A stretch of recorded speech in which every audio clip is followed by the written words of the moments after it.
Hey everyone. Our trip to Kenya was wonderful. We all arrived safely with our luggage and traveled the next day to Malindi. Our first full day there in Malindi was very eventful. We went to 3 schools for delivering dignity. The first school was a deaf school. It was a school that Lydia, with Alive to Serve, our partnering ministry, had been there and had previously given out the Delivering Dignity kits.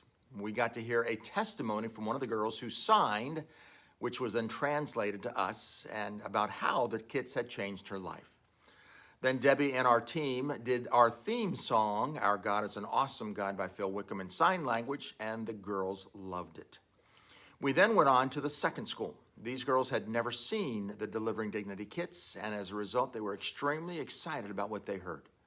During the meeting, Dr. Becky told them about what was happening in their bodies every month. Then Debbie talked about hygiene and how to effectively keep their bodies clean. Our team then showed them how to use the Dignity kits. Then we handed them out to the girls. The third school was just as exciting because there was no assembly hall. We met out under the trees in the shade. We went over the same material again with different team members doing it. These girls also had never heard of the Delivering Dignity kits, and as a result, they too were extremely excited. One of our team members gave her testimony about having been molested as a child from the ages of 2 to 15.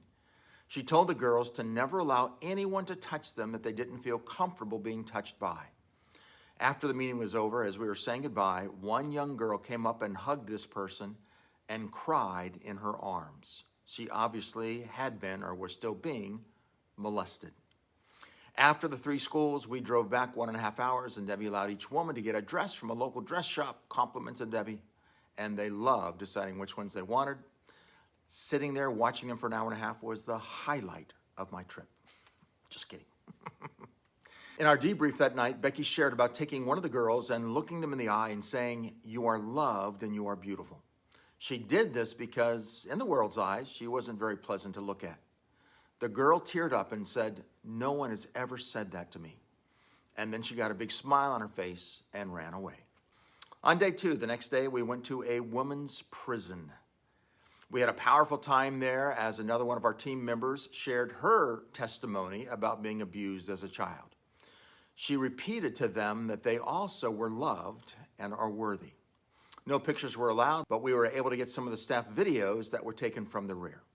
While in Malindi, we stayed at a local hotel that offered dinner and a long table, and that was quite nice. Day 3 had us going to Peter and Lydia's church. We started off splitting up our team into multiple groups. 2 ladies took preschool classes, others took elementary classes, while others took the teens, others the youth, and some took the women. I ended up taking the men's Sunday school and was able to teach them. Debbie was asked to give the main message. It was an excellent sermon that spoke about loving the world, helping many, and discipling a few. She had hand signs that went with it, and it was very easy to remember. When it was all finished, we went to our new hotel, which was like glamping. There were tents that were very nice setups, and a highlight was being able to eat ice cream and cold soda drinks whenever we wanted. On Monday, we finally went to the Wata school that has been built. On our first day there, we were warmly greeted by the children. They were not only singing when we arrived, but each class had a song for us. Our team absolutely loved it. We then discovered that they even knew our team theme song and had learned the sign language to it, and we were overwhelmed by it. We then split our team up into 2 groups. One took the kindergarten classes, the other took the 2nd and 3rd grade classes. While they were working with the children, I was able to meet with the chief of the region as well as the chairman of the board and the vice chairman of the board. We had some great conversations about how well the school is going and how the kids are way ahead of other kids in their public schools. After the teachings, our team loved playing with the kids and dancing with them. Our second day at the Belisi School was also incredible. One of my highlights from that day was Debbie teaching the concept of blessed to be a blessing in sign language. The children got to practice it, and then the mothers also learned how to sign it as well. Hopefully the students and the teachers will never forget it. After we broke up, a team of women met with the mothers of the students, and I was told that it was a huge success. They not only taught them the basics of hygiene for the kids, how to discipline your children, and how to raise them up. In the end, they all got dancing, which was a huge hit. Our other team members taught the children about the 10 Commandments and how they came about and why they came.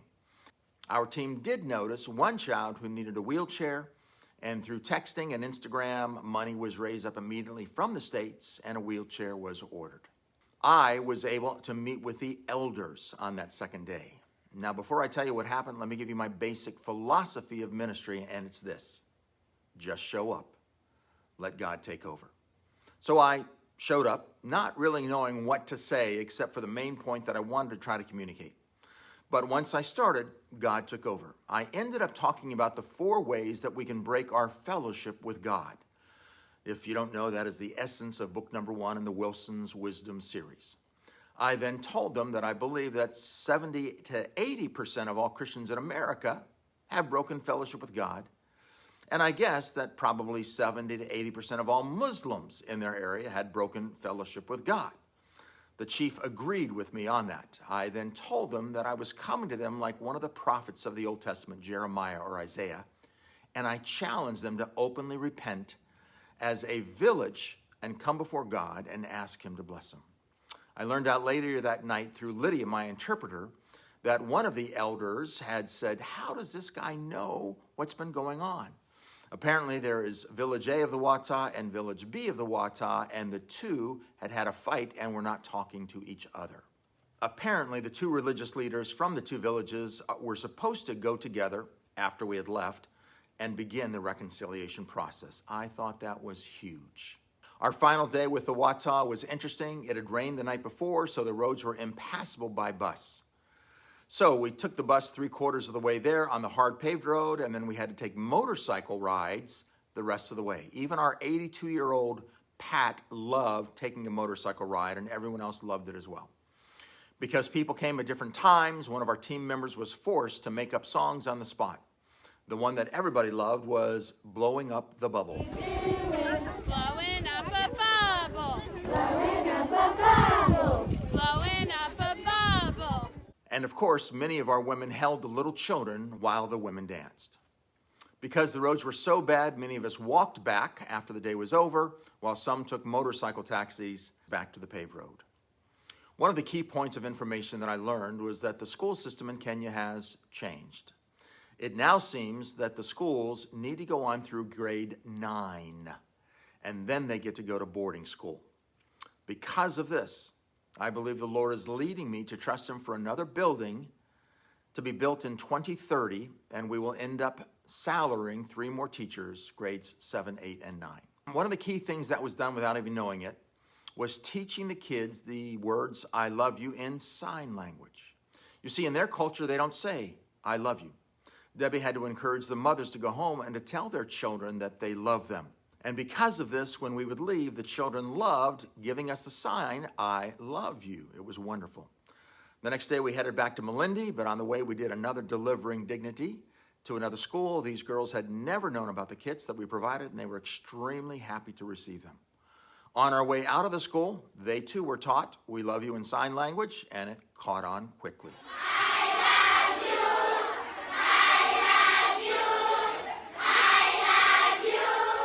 We then went to the Indian Ocean, put our feet in it, and then ate at a restaurant on the beach and proceeded to the airport to fly back to Nairobi. The next day, the ladies went to minister to the widows. A highlight was giving out animals that one of our former team members had created. These widows loved them. They could be seen holding them tightly as if they were their own child. The smiles made it all worth it. On Saturday, the women went on a safari, seeing lots of wild animals. We then went to a restaurant and did some souvenir shopping right next door. On Sunday, we went to Pastor Samuel's church. Unfortunately, 6 of our team members got sick with some type of food poisoning or something or other, and they were unable to attend. There I gave a sermon on the idea that it is possible for Christians to be ashamed at Judgment Day. My text was 1 John 2:28. Then in the afternoon, the team ministered to the girls on the streets. There were only a few there because the police had just come by a few days earlier and scattered them all. These ladies have no home and sleep under an underpass and raise their children there. They make their living by selling their bodies. We wanted to treat them to lunch, but were not given permission by the police. So our ladies just talked to them about having dignity before God and gave out dignity kits as well. When we returned to the hotel, we debriefed as a team, and then the team flew back home that night while I stayed an extra 2 days. All in all, I'd give our trip a 10 out of a 10. We had 0 interpersonal relationship problems, and our love and ministry really seemed to help those that we were reaching out to. We may very likely go back to the Watsa again next year as a team. Thank you for all of you who prayed and fasted. It was heard.